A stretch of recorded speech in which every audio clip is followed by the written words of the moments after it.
zvířátka stojí v lese, ve frontě, před obchodem a stojí tam žába, myš, vrána, prostě hrozně dlouhá fronta zvířátek, mravenec, všichni tam stojí a čekají.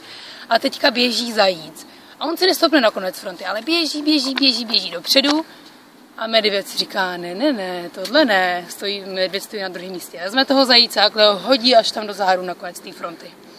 A zajíc se takhle zvedne, opráší si ten kožíšek a zase se rozběhne a běží dopředu až na začátek té fronty a zase neprojde přes toho medvěda, tyho zajíce, já jsem ti říkal, nepředbíhej, zajíc nestihne ani nic říct, chytne ho za uši, hodí ho na konec té fronty.